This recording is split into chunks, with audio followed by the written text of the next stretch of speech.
Hey everyone, welcome to HBCU Game Day. Hope you had a great holiday. There's still time left as we get closer and closer to the new year. And that means basketball is about to pick up conference play across the board. Let's talk some hoops here. We're going to talk on and off the court news. Joining me now, a classmate of mine. We're not going to date ourselves and say how far back in the day, but LaTanya Lamont. She is the head coach of the Winston-Salem State University women's basketball team. Joining the show now, Coach Lamont, what's up? How are you? Happy holidays. Good to see you. Happy holidays to you as well. And if you don't mind, I just want the crowd to just get loud for me. It's such an honor to be here on HBCU Game Day, and I'm just so proud of everything you guys have been doing and the way you've been marketing and soliciting HBCUs for all these years. I don't think you guys get enough credit, so I do want to just say thank you for the opportunity. Well, thank you, and I'm a lot like you. It's all about everyone else. I definitely don't want to be in the spotlight, so you and I will have that humble contest going on throughout the show today. Awesome, let's go. But before we get into what we really want to talk about here today, a holiday-themed message, tell us about your girls. You guys are above 500. You've won some, you lost a couple. The first kind of third of the season, what do you see out of your girls? Well, you know what? I can't get too upset about the first third of the season. We have 11 new players. And with that comes challenges and learning experiences. If you look at the games that we've lost, oh my gosh, we've lost them in the fourth quarter. And so, that's the one thing we worked on today in practice is how to continuously keep your lead and how to maintain focus. So I'm pretty excited about them. I think they finished pretty well. We went 2-1 this last road trip for the CIAA Inner Challenge. I think we could have done a lot better. We really should have went 3-0, but I can't cry over spilled milk right now, but I am excited about this team. We have the potential to be pretty good, but like I told him, it's all about finishing well. It's all about making sure we learn from our mistakes and not make the same mistake multiple times, and then stay focused on our scouting report. I think we lost sight of that a couple of games, and we lost those games. In my opinion, I thought we would be 8-2. So, sitting here 6-4, I'm still excited. We're still above 500. You guys created a lot of energy, a lot of excitement, a lot of momentum at the CIAA tournament last year. I know you don't want to get too far ahead, but that energy is something I'm sure going into the offseason and starting this season, you really wanted to build upon.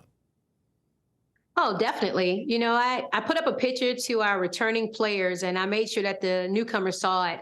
And it had the score when we played against Lincoln last year at their place. And that score to me at halftime was all I needed. It motivated me to become a better coach this whole summer. I made sure that I started looking at film on everything we did, what we did right, what we did wrong, and tried to, initiate some better offenses and defenses for the players and just have a theme of what we wanted to do this year. So I was excited how the girls bought in. They came back in shape. We didn't have to worry about running them extra like I thought we were going to have to do. But, from the beginning in July, we talked about our focus and the things we wanted to accomplish and the things we wanted to do. I think the thing as a head coach is we have to make sure we keep the main thing the main thing. We can't look too far ahead. We have to focus and win the day. So we have this 1-0 motto that we're using. We just got to go 1-0 today. And so far, that's been working for us. I looked at the national TV schedule, looking at HBCU Go. I see that you guys are going to pop up there, a game against Virginia State. HBCUs continue to gain momentum and exposure. How does that help your program when you can say, hey, we're going to be on TV, we're going to be on all these different platforms, and that continues to grow from year to year? Well, can I be honest with you right now? Yeah, that's why we asked you. You just told me. I didn't know we were going to be on television. So, that's definitely great exposure for our team. I'm excited. I didn't know. I'm going to let them know that tonight, but I want them to still stay focused on a game we have to play on the 31st. But that's great exposure. We have a lot of players that we're recruiting right now that are not in the state of North Carolina. We have some that are in New York and some that are in Maryland that now they can turn in and see us play, and we can use that as a recruiting tool. Not many Division II HBCUs are on television, and to say, hey, turn to this channel, you can watch us, you can see how we play, see the dynamics of what we're doing, and we'd love for you to be a part of it. So I'm excited now. Thank you for this news. Well, yes. I'm here because I care. Well, listen, I got in contact with you over the holidays because, as everyone knows, Deion Sanders left Jackson State, and there was just this whole big thing, and everybody was like, well, Coach Sanders left, and my feelings are hurt, and he said this, and he didn't do that, and there was all that. So, America, I just said, instead of doing all that talking, why don't you call your favorite HBCU, call, get in contact with one of the coaches and say, hey, what can I do? How can we use this energy to be a positive thing and make a difference at our school, within our program, a tiny impact wherever we can? So I get on Facebook, leveraging the internet for a good thing. I talk to Coach Lamont and I say, hey, LaTanya, what is it that you need? Like, what is it? And you said, hey, this is what I need. What did you tell me? We need Christmas meals paid for. And that was big for us. And I'm going to tell you something, Tali, which I think is great for you. You took out the emotion of it. And I think that's why everybody was so angry and disappointed with, Deion. And then you had some people that were happy for him. But as coaches and as a university, you got to take the emotions of how you feel out. And I think that's what happens with donations. You have people that donate based on how they feel at that moment, or they'll make donations based on how they feel about the coach or the program or the athletic director. And I think sometimes that we have to take the emotions out of things and look at how can we help and make this a better situation for our, for the students that are here on campus. So I'm grateful that you reached out. I'm sorry it took me a day and a half to see the message because I don't get on social media as much as I used to. But, every school struggles during Christmas time. What a lot of people don't realize is that we're paying for housing and we're paying for meals. And a lot of that comes out of the money that we've raised. And so this year, we always, for the last 2 years, we've had a raffle. This year, our raffle fell short. And so normally we would have had excess. And what happened is with us having that negative, we didn't have the money to cover it. We were going to have to borrow off of money we raised from last year, which we were using that for scholarships. So when you hit me up and I was like, oh my gosh, if you can pay for these Christmas meals, now the money that we were going to use to pay for that can stay where it is in scholarships to make sure that we're paying for people to have, funding for next semester. So thank you so much for thinking out the box and taking your emotions out of giving and doing something that a lot of alums can do, which is reach out and give back. And we needed your help because I had no idea. People think I just am this HBCU expert, and I'm like, I didn't know you had to pay for the meals during Christmas. Once you said it, it made perfect sense. And let's educate the people together right now, LaTanya. You have 18 players, yep. Managers. We have 18 players, managers, yes. All right, and we $30 a day to $30 feed? Per day. All right, and then you multiply that by 18 days, and I think it came up to like $9,180 or something. And $80, that's correct.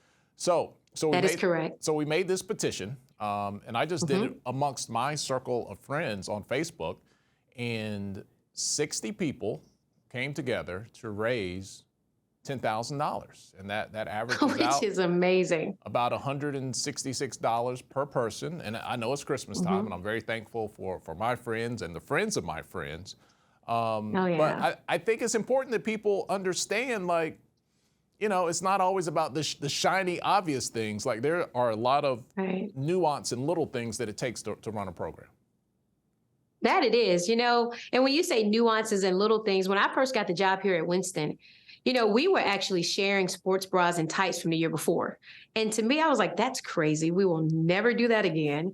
But, that's things people don't realize. Even when I played here, we got sweatsuits, but we would always have to turn them in at the end of the year. We didn't get to keep them.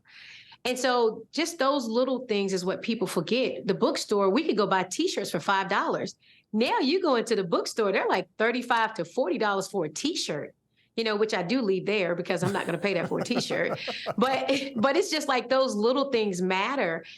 Shoes are more expensive now, uniforms are more expensive, and then getting the print on them are more expensive. And so we're raising money. And sometimes, we raise money without letting everyone know what our needs are. And I think that's probably the problem. When Deion came, he started telling everybody up front what the problem is. I think some HBCUs have that old school family mentality where you don't say what's happening in our house, don't let everybody know. But I'm not afraid to tell people what our needs are. And so I'm grateful when you reached out to us because I'm going to let you know this is what we need, X, Y, and Z. And I have a lot of friends that have graduated from Winston, and I challenge them all the time to give because it's not about what you experienced when you was in college. Let's still make it better for the next person. When I was here, all I heard was TC this, TC that. But I was grateful because the people from TC was giving to our institution. And now that they're passing on, it's our generation now that has to make the difference. Yeah, and for those non-Rams out there, TC is Teachers College because it was formerly Winston-Salem Teachers College. She wasn't saying TC, Tali Carr. I give you your props too. Let's go, TC Tolly. LaTanya, like you had some other coaches call you and say, why'd you ask for meals? It's almost like, hey, if somebody's willing to give, why not ask for more? Or, I don't know. I thought you were going to say, here's what I thought you would say. Hey, we could use a new rebounding machine or, one of those big nets that catch all the balls and spit them back out. I was thinking like a man shopping at Christmas. Like, what's a toy that I can get? But when you said meals, I was like, oh man, like we're not even where I thought we were or should be. Well, this is the thing. I spoke to a lot of different coaches. At first they were like, hey, you're on social media for this. And then it was like, you should have asked for a scholarship or two or this and that. And like I explained to them, sometimes if you let people know what the immediate need is and it's something that's attainable, you will reach that goal a little bit faster. But if I knock right out the park and say, hey, I need $50,000 for a scholarship, would we have raised that money in two weeks like you just did? I don't think so. But when you're telling people what a need is, that people want to make sure that they have something to eat, that's different. You're talking about food. Everybody wants to eat something.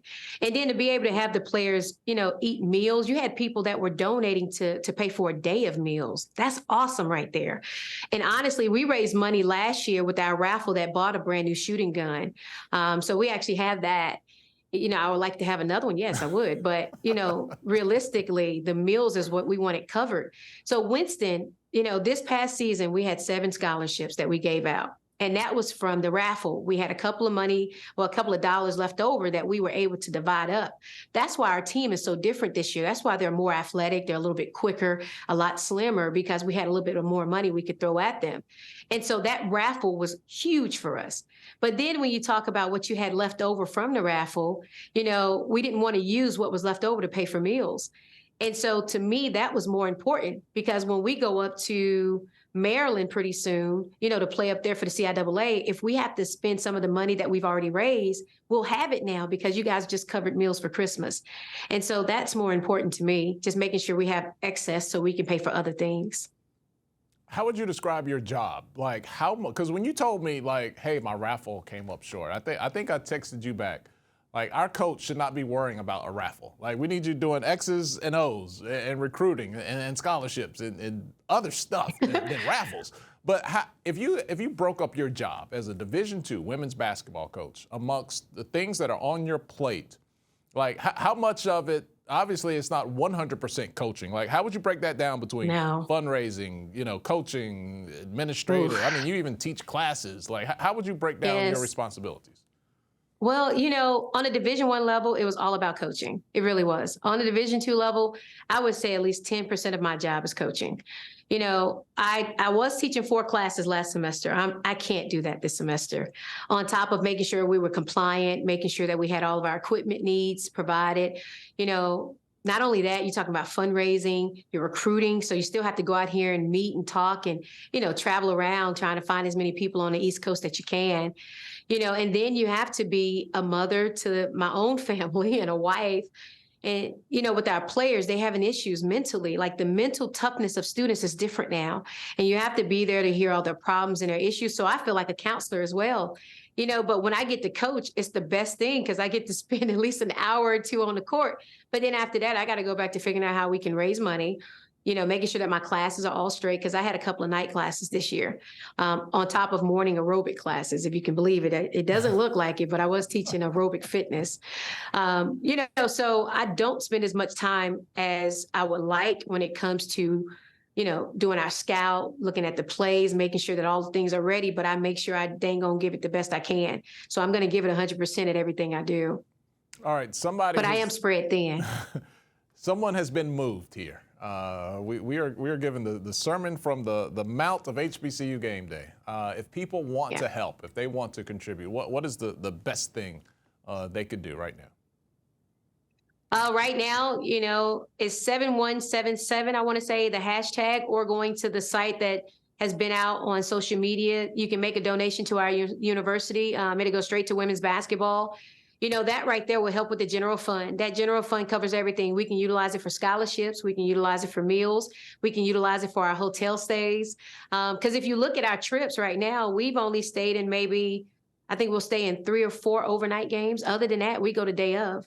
And I'm gonna be honest, I feel like that's what hurt my team when we played up in Virginia at UVA Wise. We went the day of, not realizing we were going to go around a mountain for an hour. Then we get off the bus and all of us feel sick. So, being able to have extra where we can spend the night, on games like that, that makes a difference. So just donating to the general fund, we can utilize it for anything. Right now, I purchase socks for the team. So, having that extra money, we can utilize that for socks. Just bare things that you don't think about that you need, we really do need. Wow. And you have to stay on your girls. Like, I remember you were telling me, like, you got to make sure, like, literally they eat. Like, if for anybody that's a parent and has teenagers or preteens, you understand these kids are. My daughter like sniffs her food, and this food can't touch that food, and I'm like, what? Where do you eat? And like, you need those calories and energy, like, on the court. That we do, and it makes such a difference. For instance, what Mr. Tally Carr is talking about is we have players that don't eat. Like they'll rather sleep than get up and go get a breakfast or go get lunch. And so when they come to practice, sometimes they're about to pass out. So one thing we were doing with some of the money we raised is trying to make sure we kept granola bars, water, Gatorade, little snacks and nabs in the locker room. So when they would come to practice, they would have something that they ate on. 2 days a week, we practice at 6 a.m. And of course, you're not going to eat breakfast before then. But if you can eat on a banana before you come downstairs, there's something on your stomach. And then afterwards, we would make all the girls go to the cafeteria and sit down and eat. So, I mean, we're having to force them to eat, and not just eating, but eating the right thing. Trying to eat a bag of chips to carry you over until game time, that's not good. But a lot of people don't realize that it's the night before meal that gives you the energy that you need for the game the next day. And so, now with us being on Christmas break, we're showing the girls how to eat, what to eat. I've had a couple of nutritionists talk to our team as well, and they've been amazing, about the rice and the fruit and making sure they're eating 6 meals a day. I mean, they don't have to be large meals, but, eating an apple is a meal, when you're talking about having 6 small meals a day. So it's been great. Like right now, the girls are loving it. We're able to stay off of the $30 minimum balance because of the extra that people have donated. So for instance, breakfast, we get to spend $9 for breakfast, $11 for lunch. And so with the way the donations have come, we've been able to spend more for lunch, because if you think about it, $11 at lunchtime, you're not going to get much of anything, especially if you're trying to leave like a tip. And I was trying to tell the girls, I don't want to go to Burger King all the time. We need to sit down and have a really good lunch. So we've been doing very well. I'm excited. I really am. You guys have made a big difference. I have 3 kids. Chick-fil-A drive-through, that's an easy $35. Like, Yes. 11, man. Yes. Come on. Yes. And don't add in the fruit cup, because you're going to pay extra for the fruit cup. That's about $4.35 right there. Yes, sir. And yes, it is. It's going to be all apples and 5 strawberries. LaTanya, thank you so much for your transparency and your honesty. I think you hit on it. And I've been around HBCUs a long time. And the thing I hate is when we don't talk about what our needs are, when we aren't honest and transparent, when we want to make people believe that everything is okay, because the opposite of that is we shy away from attention sometimes. There are people willing to give us exposure, and we don't want it because we're afraid people might see some of the stuff that we're uncomfortable talking about. So the fact that you are able to address your challenges and really lay it out there, it really shows people like what the needs are, and you just have to be honest. You just can't spin a tale for people and act like, hey, everything is okay, when we have a whole lot of work to do. So if you can contribute, it doesn't have to be to Winston-Salem State. Your school might be Prairie View A&M. It might be Virginia State. It might be Lincoln. It might be Bethune-Cookman. You might be super excited because Ed Reed is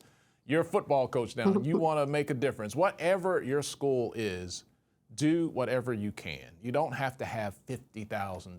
If you and a bunch of your friends can get $100 a piece, you can really make an impact. So, LaTanya Lamont, thank you so much for joining us. We wish the girls, of course, I'm impartial when it comes to my Rams. We wish you all the success. And if you guys happen to have a CIAA championship at the end of the year, I personally won't be mad about it. I will not be mad about it. I'm going to clap it out on that one. But I do have to give you kudos again for starting this drive and this mission. And I wish more alums from other institutions would do the same, because I received so many calls from other schools that are like, you know what, Tanya, Christmas meals are what breaks our team. You have a lot of schools that do not bring certain sports back that are spring sports because they can't afford to. And Winston is one of them. We have some spring sports teams that would love to come back at the beginning of January, but they have to wait till school start because of the meal situation. So if you got a chance to make a difference with your alma mater, or you have a chance to make a difference with a school that's close by you, do it. You never know what your 5 and 10 or 20 or even $1,000 can do, but it will make a difference. So thank you for making a difference, Tolly. All right, I received that. I'm not doing this for recognition. I want people to have information, but I do receive your thanks, and it was absolutely my pleasure. I'm going to recognize you, TC. Come on, TC, get your recognition. You're going to receive these flowers while you're still here. I'm going to take them. I'm going to take them. I'm going to take the flowers right here. You can't see them, but they're plastic, but I'll smell them anyway. LaTanya Lamont, she's the head coach, Winston-Salem State University women's basketball. Good luck the rest of the way. Thank you so much, LaTanya, for hanging out with us today. Yes, sir. Thank you.